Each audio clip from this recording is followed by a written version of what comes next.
I'm delighted to welcome you all to the Experience Exchange by MediStudy Grow. It is my absolute honor to be hosting this session today.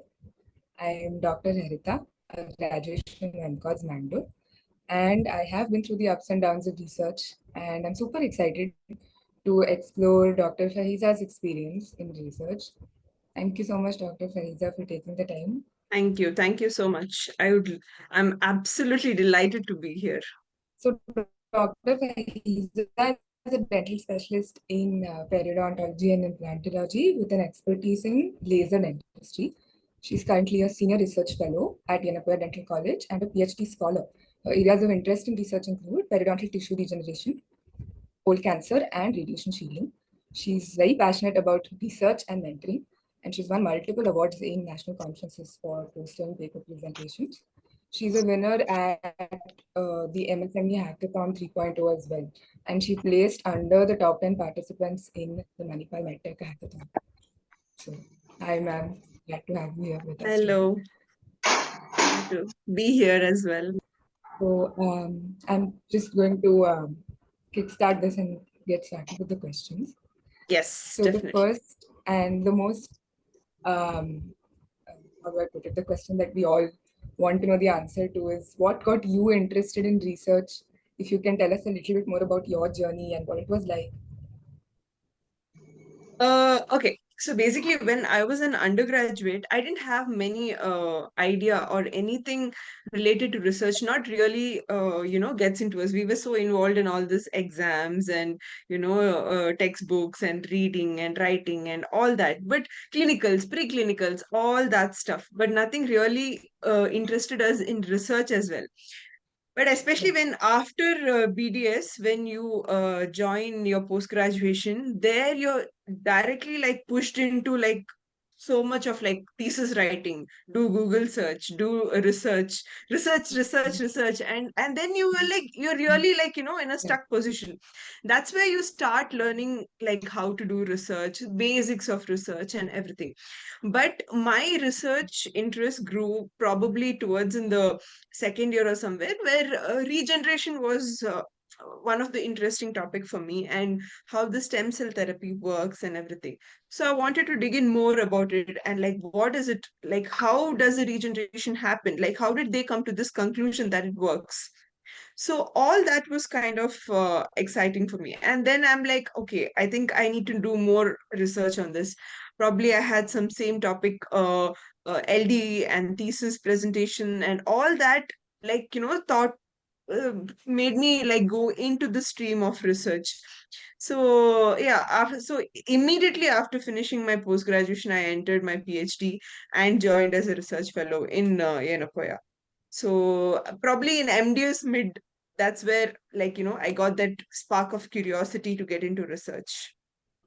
So, so you got into research and you got into stem cell regeneration and all of that because that was your area of interest. But what drives you to keep going? As in, you finished your MDS and then you opted for a PhD. So, what is it that is so attractive for you in research that you thought, okay, let me do a PhD and let me continue working in this direction?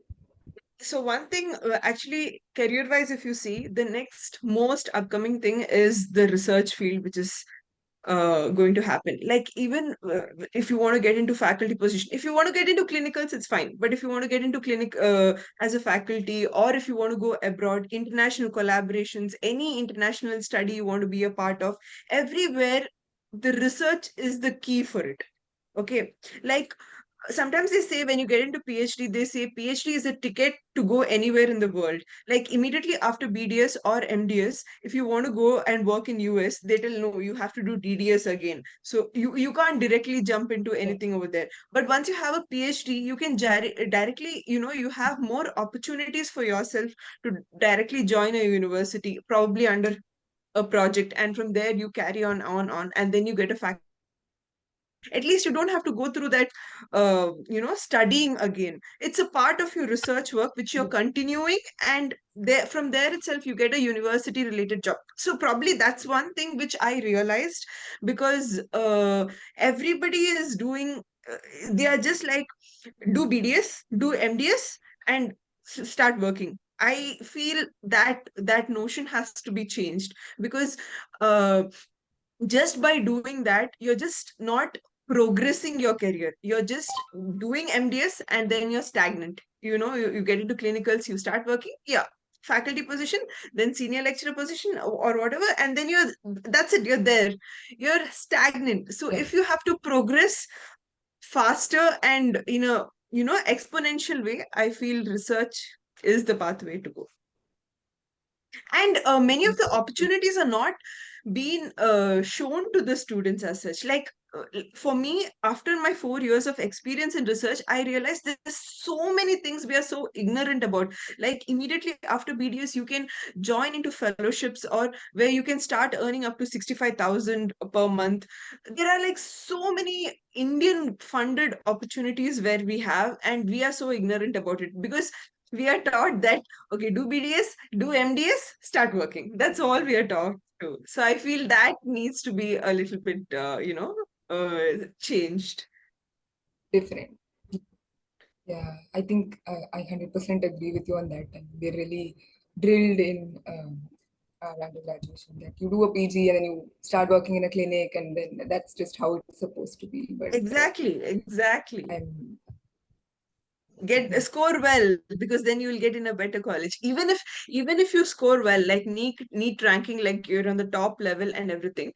But if you're not orienting yourself towards research, again you're getting yourself stagnant over there.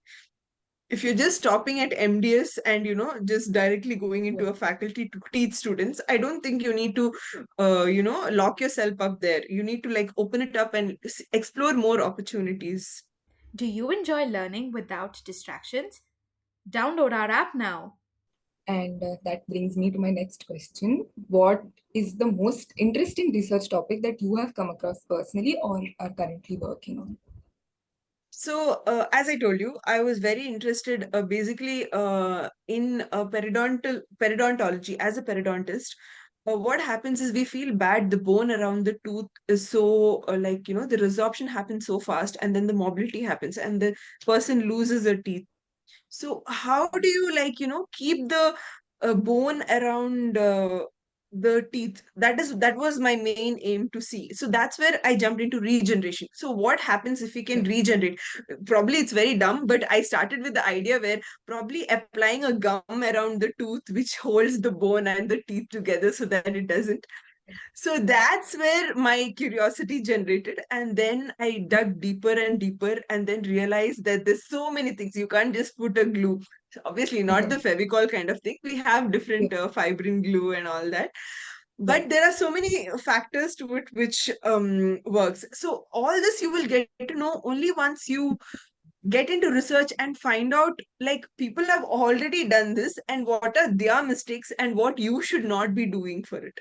So periodontal regeneration was one of the most interesting idea or area which I love working on. But what happened is, when I joined research, I was under a faculty, so I had to get into oral cancer. So basically, we tried a prototype for oral cancer shielding. When you have radiotherapy for oral cancer, uh, all the other areas also get affected, right? Like the tooth and the bone, and you get osteoradionecrosis, you have radiation caries and all that. So we developed a material with and a prototype where only the oral cancer area is targeted and the rest of the area is shielded from the radiotherapy. So that was another area which I was pushed into. That was again a faculty related project which I was working on. yeah. And that also was quite interesting. We got a grant for that as well. We got Startup Karnataka Elevate grant of 18 lakhs for it.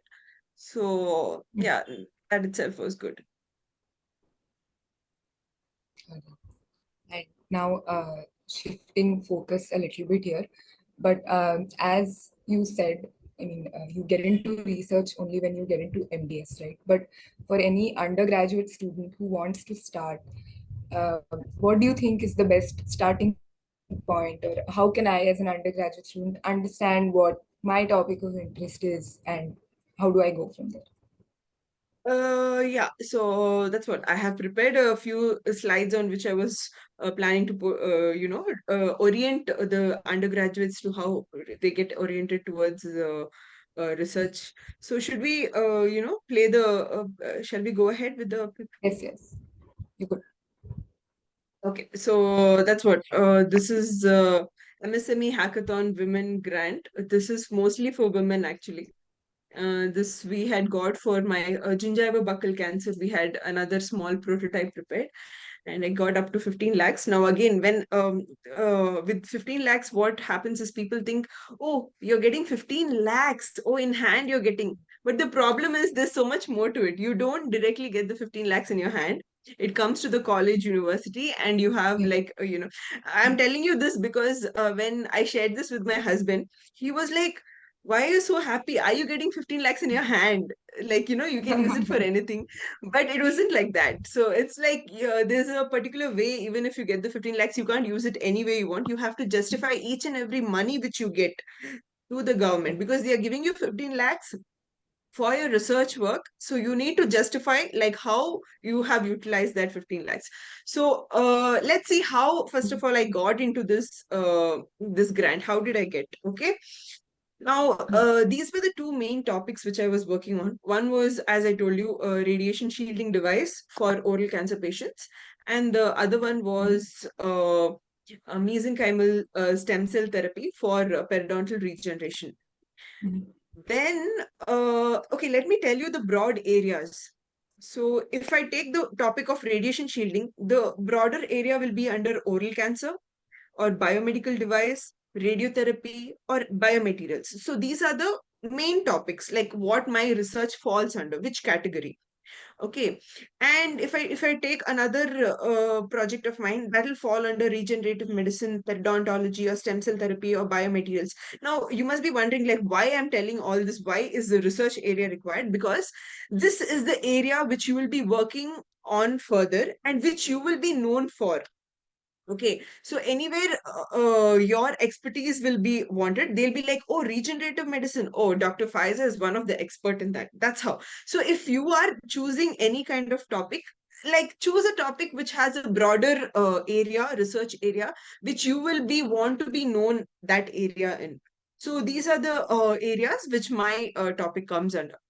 Now, these are the different other kinds of projects which I am a part of. As a principal investigator right now, one project is completed.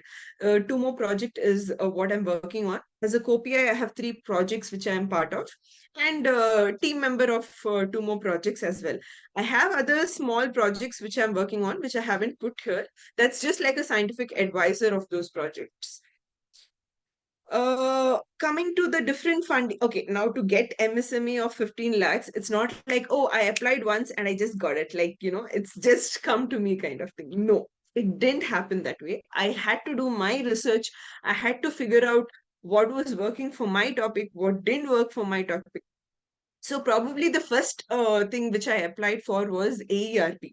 AERB is Atomic Energy Regulatory Board. That's because it was niche specific for me because my radiation shielding, right? It comes under this Atomic Energy Regulatory Board. So they have their own safety research program, which they wanted to fund it. But what happened was I didn't get it because since being very new to research, it was very difficult for me to write a proposal. Just whatever was available for me, I used to just copy paste, and probably I think most of us do it when writing publications and all. Initially, we just copy paste, copy paste. That's exactly how my proposal was. Okay, so then I knew about this one funding, and I realized after MDS, if I take this funding, I get some stipend per month basis. So I was very interested, and I didn't go to see anything else. But what happened was, after like 4 months of applying to this, I got rejected, and that's when you feel like, oh no, there's no scope for my research work. I don't think I'm going to get anywhere and all that. But that's where you be like, okay, maybe there are more opportunities, and that's where I started digging in. Okay, let's search for more. Then there was a mountain of options for me. Like, what I had no clue about. I ended up searching so many things like ICMR, Investigator Initiated Research Program. That itself, like it's almost up to 50 lakh funding is there. Obviously, it's not for student level, but if your guide gets it, it's easier for your research project as well. Okay, and then I applied for BIG. This was something called by BIRAC.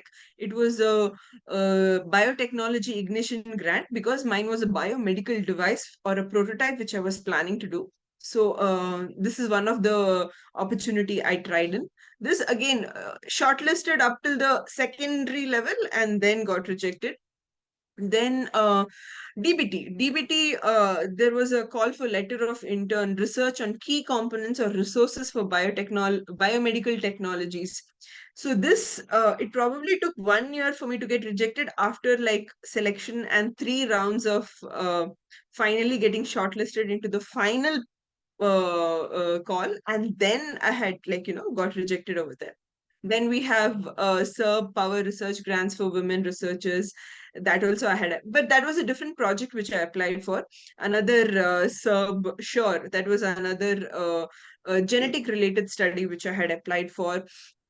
And ICMR Women Scientist Fellowship. So this is what I was talking about. So if you see category A or B, if you see they need an MBBS or BDS degree. So this is one of the ICMR Women Scientist Fellowship which they give up to 65,000 fellowship amount or stipend every month for a BDS graduate and who have taken up this fellowship. Obviously, you can't take up this fellowship. You need to get awarded this fellowship by ICMR. Like you need a strong research idea for this. So this is one of the things which I had applied for. Then I had applied for a long-term fellowship. So there are again with ICMR DHR, you have long-term and short-term fellowships where you can go into different institutes, be it Indian institute or an international institute, and you get an opportunity to do your research work there. So if you started a research work and you realize that you didn't have that facility in your college, but you know that there is another college which is having that facility over there, so you wanted to apply for this and telling that justification that you want to go there because you want to continue your research work over there as well because they have this kind of facility. So long term and short term, again, everything is paid by the government. Your stay and your travel, and you get a monthly stipend of few amount, I think $3,000 if it is international, and I think 30,000 or something if you're 40,000 rupees for 40,000 per month if you're shifting into another Indian institute as well. So these are the things. I did apply for this, but I always had this urge of applying to these kind of fellowships. And yeah, then finally we got these two grants for our research project. That is, one is MSME hackathon for 15 lakhs we have got for a project, and another one was Elevate by Karnataka. This was for the radiation shielding, which our team got up to 18 lakhs. Now, this was a question like initially when I entered after my MDS, probably, I'm like, how do I start? Okay, now, even as a BDS graduate, like this is going to be very common. Like for an MDS graduate or a BDS graduate or an MBBS graduate, MD graduate, anybody. Okay, like if you want to get into a research, the first thing is like, how do I even start? Okay, so this is exactly the position where I was probably 4 years ago. First of all, I thought I didn't have any idea because I had to come to a conclusion of periodontal regeneration that was much later. But initially, I had no idea. So I wanted to know what are the hot topics running for the funding. Like, if I need a funding for my research project, what are the ways for me to like find which are the hot topics which the funding is getting provided? So that's where you come to thrust areas. So every funding agencies or websites, ICMR, DBT, DST, BIRAC, any funding agencies, they have specific thrust areas or the hot topic which is available in any website you see. Okay, now these are like communicable diseases, reproductive health, nutrition, non-communicable diseases, basic medical sciences, traditional health, tribal health. All these are the thrust areas which the ICMR gives. Now, if you want an example for this, like you have like tuberculosis, malaria, or non-communicable diseases, cancer, mental health, stem cells, traditional medicines like herbal medicine, ayurveda, all these are having good scope. So imagine you already have a topic, but it's not very much relevant to what probably you will get funding for. So at this point, what I did was, like, I realized after like probably 1 to 2 years that my periodontal regeneration, not many people are interested in that topic, because they are like, it's not a big life saving kind of disease or something. It's just the regeneration of a small area around the teeth. That same thing when I included oral cancer, periodontitis in oral cancer patients. That's when it, like, oh, that's big, because oral cancer, that's one of the most happening cancer in India, and we need to tackle that. Oh, that periodontitis happens because of that.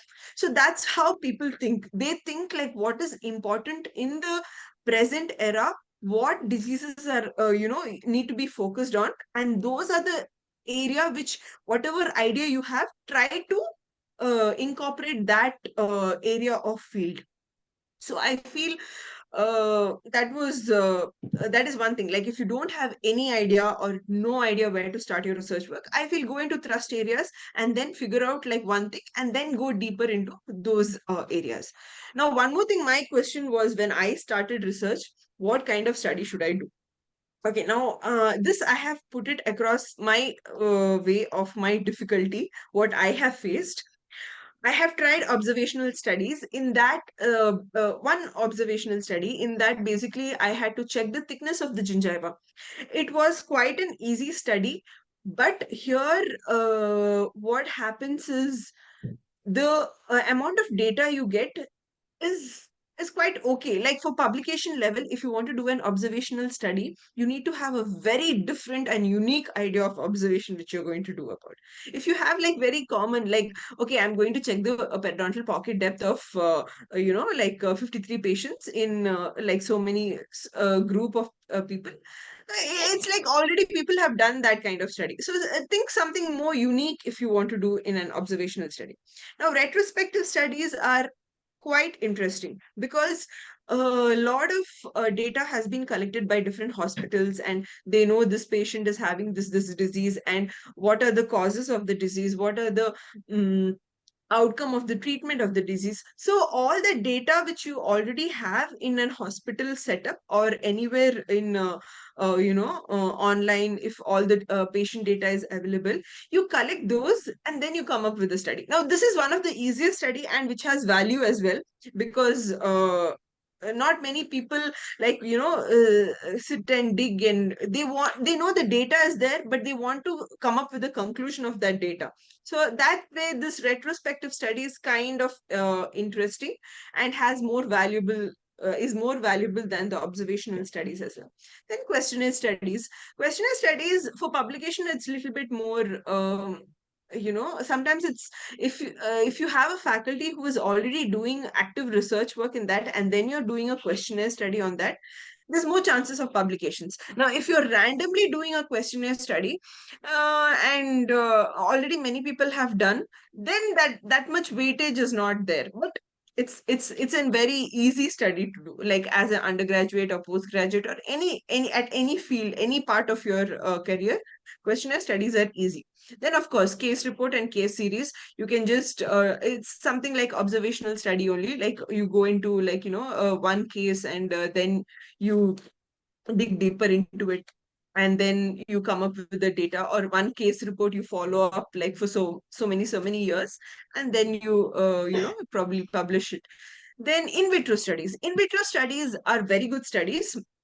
The outcome, like whatever data you get is good, and you don't have to involve any animals and patients. So whenever you're involving animal and humans into your study, it becomes a little more difficult in the sense because you need something called as clearance from different bodies, like scientific review board is there, and then ethical clearance, which I'll be talking on later, like how it is, but a little more difficult than the other kinds of studies.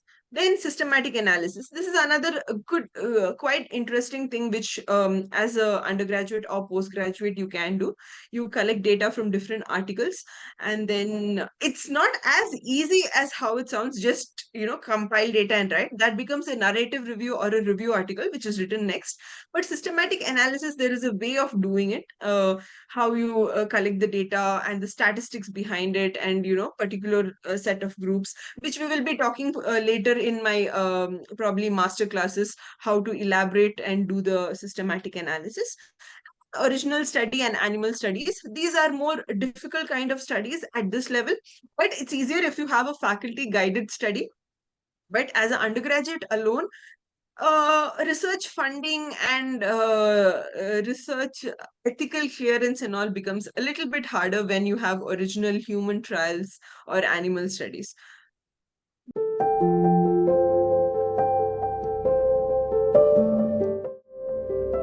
Wait, there's more. But before we go further down the rabbit hole, subscribe to our channel.